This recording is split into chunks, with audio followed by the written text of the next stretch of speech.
तर हे पहा, आज आपण आपल्या चॅनलवर अगदी पारंपरिक पद्धतीने बनवलेली मोदकाची रेसिपी घेऊन आलेलो आहोत आणि गणपती बाप्पाच्या अगदी आवडीचा असा हा नैवेद्य। तर ही पारंपरिक रेसिपी आपण इथे यामध्ये कुठल्याही प्रकारे मैद्याचा वापर केलेला नाही। तर तुम्ही पाहू शकता आपण इथे फक्त रव्याचा आणि कणकेचा वापर केलेला आहे। चला तर मग व्हिडिओ स्किप न करता पूर्ण पाहायचा आहे आणि व्हिडिओ आवडल्यास चॅनलला लाईक शेअर सबस्क्राईब नक्की करायचं आहे। चला तर मग व्हिडिओ सुरुवात करूया। तर हे पहा, या रेसिपीसाठी आपण घरातील कोणतीही एक वाटी वापरू शकता। तर मी इथे ही वाटी घेतलेली आहे।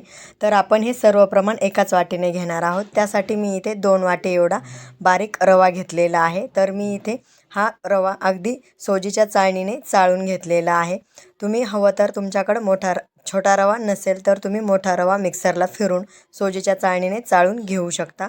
तर मी इथे 2 वाट्या एवढा रवा घेतलेला आहे। तर 2 वाट्या रव्यासाठी मी इथे 2 वाट्या दूध घेतलेलं आहे। आपण हे दूध या रव्यामध्ये ॲड करायचं आहे। आपण इथे मीठ लगेच ॲड करायचं नाही आहे। तर मी इथे गाईचं दूध घेतलेलं आहे। तर मी यामध्ये हे 2 वाट्या मिक्स करून घेते। त्यानंतर आपण हे छान असं मिक्स करून घेऊया। तर आपण इथे मिक्स केल्यानंतर तुम्ही या बॅटरची कन्सिस्टन्सी पाहू शकता। अशा प्रकारे इतपत हे पातळ झालेलं आहे। तर आपण हे झाकून अगदी 10 ते 15 मिनटं, तुमच्याकडे टाईम असेल तर तुम्ही अगदी 2 तास झाकून बाजूला ठेवून दिलं तर अगदी रवा असा छान फुगल्या जातो आणि हे बॅटर अगदी घट्ट होऊन जातं। तर हे पहा, मी इथे 20 मिनटं हे बॅटर झाकून ठेवल्यानंतर तुम्ही पाहू शकता याचा घट्ट असा गोळा तयार झालेला आहे। तर आपण हे बॅटर मिक्सरला फिरवून घेऊया।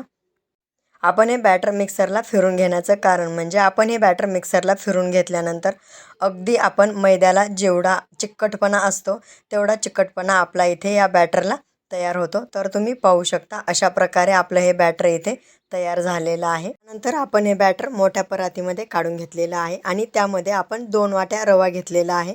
तर आपल्याला इथे 2 वाट्या कणकेची गरज पडणार आहे।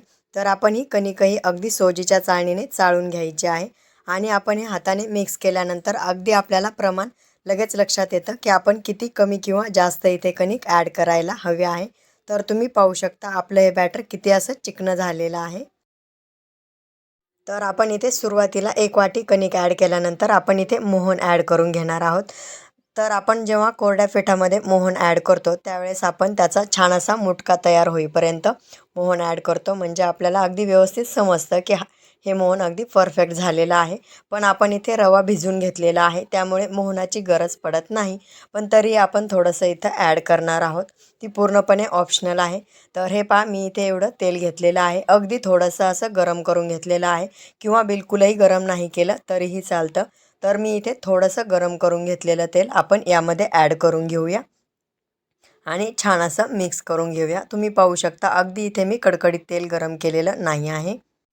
आणि त्यानंतर आपण इथे थोडंसं मीठ ॲड करून घेणार आहोत। तर आपण इथे पीठ टाकल्यानंतर मीठ ॲड केलेलं आहे। आपण इथे रव्यामध्ये मीठ बिलकुलही ॲड केलेलं नाही। तर आपण हे छान असं मिक्स करून घेऊया। अगदी मऊसूत असा आपल्याला इथे गोळा तयार करून घ्यायचा आहे। तर हे पहा, मी इथे अगदी मऊसूत असा गोळा तयार करून घेतलेला आहे। आपण इथे दुधामध्ये मळून घेतलेलं असल्यामुळे आणि मोहन ॲड केल्यामुळे हाताला बिलकुलही पीठ चिकटलेलं नाही। त्यानंतर मी इथे थोडंसं तेल लावून आपण हा पूर्ण उंडा तेलाने कव्हर करून घेणार आहोत आणि अगदी ओला कपडा सुती कपड्याने झाकून आपण हे 15 ते 20 मिनटं बाजूला ठेवून देणार आहोत। त्यानंतर आपण इथे सारण तयार करायला घेऊया। तर मी इथे कढाई थोडीशी गरम करून घेतलेली आहे आणि त्यामध्ये अगदी थोडंसं असं तेल टाकून घेतलेलं आहे। ते पूर्णपणे ऑप्शनल आहे, तुम्ही इथे तूपही ॲड करून घेऊ शकता। सारणाला खूप छान अशी टेस्ट येते। तर आपण इथे थोडंसं तेल गरम झालं की त्यामध्ये मी इथे ज्या वाटीने आपण रवा मोजून घेतलेला आहे त्या वाटीने मी इथे खोबरं मोजून घेतलेलं आहे आणि ते आपण ॲड करून घेऊया। खूप जास्त आपल्याला परतवून वगैरे घ्यायचं नाही, अगदी थोडंसं तेलामध्ये मिक्स करून घ्यायचं आहे। तर हे पहा, मी इथे थोडंसं मिक्स केल्यानंतर लगेच इथे 1.5 वाटी एवढा गूळ किसून ॲड केलेला आहे। किसून गूळ ॲड केलेला असल्यामुळे पटकन असा एकसारखा मेल्ट होतो आणि कुठेही जळत वगैरे नाही। तर आपण हा गूळ मेल्ट करून घेणार आहोत। सुरुवातीला 1-2 मिनटात आपलं हे सारण अगदी पातळ असं होऊन जातं आणि पुन्हा 2 ते 3 मिनटानंतर अगदी परफेक्ट असं सारण आपलं तयार होतं। आपण इथे सारखं असं मिक्स करत राहिलो की अगदी पटकन असा गूळ मेल्ट होणार आहे। तुम्ही हवं तर इथे खोबरं मिक्सरला फिरूनही घेऊ शकता, पण मी इथे असंच ॲड केलेलं आहे। तर हे पहा गूळ मेल्ट झाल्यानंतर आपल्या सारणाचा कलरही इथे चेंज होणार आहे. तर सुरुवातीला सारण हे पहा अशा प्रकारे अगदी पातळ होऊन जाणार आहे. या सारणामध्ये जर तुम्हाला कधी वाटलं की आपलं सारण खूप जास्त पातळ होत आहे, तर तुम्ही इथे थोडंसं गव्हाचं पीठ ॲड करायचं आहे आणि या हीटमध्ये गव्हाचं पीठ भाजल्या जातं. तर ते बिलकुलही त्याची टेस्ट येत नाही किंवा मग खूप जास्त घट्ट होतं असं वाटलं तर तुम्ही इथे थोडंसं दूध ॲड करायचं आहे, अगदी 1 ते 2 चमचे. तर हे पहा आपलं इथे सारण अगदी परफेक्ट तयार झालेलं आहे. अशा प्रकारे गोळा तयार झाला की आपलं इथे सारण तयार झालं असं समजायचं. आपण हे सारण दुसऱ्या ताटामध्ये काढून घेऊया. तर हे पहा आपलं इथे सारण छान असं थंड झालेलं आहे. त्यामध्ये आपण इथे काजू बदामाची पावडर ॲड करून घेऊया. ती पूर्णपणे ऑप्शनल. त्यानंतर आपण इथे जायफळ पावडर ॲड करून घेत आहोत आणि त्यानंतर आपण इथे विलायची पावडर ॲड करणार आहोत. तर विलायची पावडर ही कधी घरगुती कुटून घेतलेली ॲड करायची, म्हणजे फ्लेवर अगदी छान असा येतो. पण तुम्ही जेव्हा सारण बनवता तेव्हा इथे तुम्ही 2-3 पेढे किंवा थोडासा मावा ॲड केला तरीही या सारणाची चव अगदी दुप्पट होते. तर आपण हे छान असं मिक्स करून घेऊया. तर हाताने छान मिक्स केल्यानंतर अगदी एकसारखं असं मिक्स होतं. तर मी हे सर्व सारण हाताने अगदी छान मिक्स करून घेत आहे. तर हे पहा आपण इथे अगदी छोटासा असा उंडा तोडून घेणार आहोत. तुम्ही तुमच्या आवडीनुसार तुम्हाला मोदक किती छोटा किंवा मोठा करायचा त्यावर अवलंबून आहे. तर मी इथे अशा प्रकारे छोटासा उंडा तोडून घेतलेला आहे. तर तुम्ही पाहू शकता आपलं इथे पीठ अगदी छानपैकी तयार झालेलं आहे. हे पहा जसं मैद्याचं अगदी मऊसूत असं पीठ तयार होतं, अगदी मैद्यासारखं स्ट्रक्चर आपल्या या पिठाला मिळून जातं. अशा प्रकारे पूर्ण प्रोसेस केल्यामुळे आणि कळ्याही अगदी छान अशा पडतात. तर तुम्ही पाहू शकता मी इथे दोन्ही अंगठे आतमध्ये टाकलेले आहेत आणि दोन्ही हाताच्या बोटांनी अशा प्रकारे वाटी तयार करून घेत आहे. तर आपण वाटी तयार करून घेताना कधीही वरच्या साईडने वाटी सुरुवातीला तयार करून घ्यायची आणि नंतर खाली अशी तयार करत जायचं, म्हणजे एकसारखी अशी तयार होते. हवं तर तुम्ही पोळपाट बेलण्यावरही अशा प्रकारे पारी तयार करून मोदक तयार करून घेऊ शकता. पण हातावर पारी केल्यामुळे अगदी एकसारखी अशी आपली ही पारी तयार होते. तर हे पहा मी इथे याला कळ्याही पाडून घेणार आहे. तर अशा प्रकारे आपण हे बोट आतमध्ये टाकून दोन्ही बोटाने अशा प्रकारे प्रेस करत जायचं आहे. तर हे पहा या बोटाने आणि अंगठ्याने मी हे प्रेस करून घेत आहे आणि अगदी छान अशा आपण इथे कळ्या पाडून घेणार आहोत. मी हवं तर इथे सुरुवातीलाही कळ्या पाडण्याच्या अगोदर सारण भरून घेऊ शकता आणि मग नंतरही कळ्या पाडू शकता. पण अशा प्रकारे कळ्या पाडल्यानंतर अगदी छान अशा कळ्या पडतात, मध्ये सारण वगैरे येत नाही.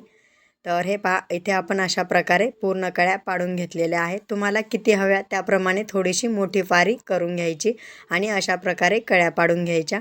तर छान अशी फिनिशिंग कळ्यांना देऊन घेतली की अगदी नंतरही छान अशा कळ्या उठून येतात. तर या अगोदरही आपण यूट्यूबवर मोदकाचा म्हणजे उकडीच्या मोदकाचा व्हिडिओ अपलोड केलेला आहे. तोही आपण अगदी स्टेप बाय स्टेप कोकणातल्या पद्धतीने पाहिलेला आहे. तुम्ही तोही जाऊन पाहू शकता. तर हे पहा आपल्या इथे कळ्या अगदी छान अशा बनून तर आपण इथे सारण भरून घेतलेलं आहे. तर अशा प्रकारे एकाच डायरेक्शनमध्ये फिरवत आपण खालचा हातही थोडासा असा वरती घ्यायचा आहे आणि वरच्या हाताने एकाच डायरेक्शनमध्ये फिरवत आपण इथे या कळ्या बंद करून घेणार आहोत. तर हे पहा अशा प्रकारे एक एक कळी अशा प्रकारे एकाच डायरेक्शनमध्ये फिरवत आपण एक एक कळी अशा प्रकारे जुळवत जायची आहे, म्हणजे अगदी छान अशा आपल्या एकसारख्या कळ्या तयार होतात. तुम्ही पाहू शकता. तर हे पहा आपण इथे मोदक अगदी छान असा तयार करून घेतलेला आहे. तुम्ही पाहू शकता आपण हा व्हिडिओ पूर्णपणे डिटेलमध्ये पाहिलेला आहे. तर आपला इथे अगदी छान असा मोदक बनून तयार झालेला आहे. हवं तर तुम्ही वरचा टोक थोडासा काढूनही घेऊ शकता. तर हे पहा आपला इथे मोदक तयार आहे. आपण अशाच प्रकारे आणखी मोदक तयार करून घेऊया. तर हे पहा मी इथे गॅसवर कढई ठेवलेली आहे आणि त्यामध्ये तेल ॲड करून घेतलेलं आहे. तर आपण हे तेल खूप जास्त कडकडीत गरम करून घ्यायचं नाही. कडकडीत गरम करून जर आपण मोदक तळून घेतले तर मोदक पटकन असे सॉफ्ट पडून जातात आणि अगदी छान असे कुरकुरीत राहत नाहीत. तर अशा प्रकारे अगदी लो टू मीडियम फ्लेमवर आपण तेल गरम करून घ्यायचं आहे आणि खूप जास्त कडकडीत न केल्यामुळे आपले मोदक छान असे तयार होतात आणि त्याला खूप जास्त फोडही येत नाहीत. आपण फास्ट गॅसवर जेव्हा मोदक तळून घेतो तेव्हा त्याला खूप जास्त मोठे मोठे फोड येतात, म्हणजे आपण ते मोदक फास्ट गॅसवर तळलेले असतात. तर अशा प्रकारे आपण जेव्हा मीडियम टू लो गॅसवर फ्लेमवर जेव्हा मोदक तळतो तेव्हा त्याला खूप जास्त मोठे असे फोडही येत नाहीत आणि अगदी कडक असे मोदक आपले तयार होतात आणि 7 ते 8 दिवस आरामशीर आपले हे मोदक टिकतातही. तर हे पहा आपल्या इथे अगदी छान असे मोदक तळून आपल्या इथे अगदी छान असे पारंपरिक पद्धतीने बनवलेले मोदक तयार आहेत. आपण इथे बिलकुलही मैद्याचा वगैरे वापर केलेला नाही. तुम्हाला आपला हा पारंपरिक पद्धतीने बनवलेला मोदकाचा व्हिडिओ कसा वाटला ते कमेंट करून नक्की सांगा. आणि हो, व्हिडिओ आवडल्यास चॅनलला लाईक करा, शेअर करा आणि सबस्क्राईब करायला विसरू नका. त्याचबरोबर बेल आयकॉनही क्लिक करा. थँक्यू.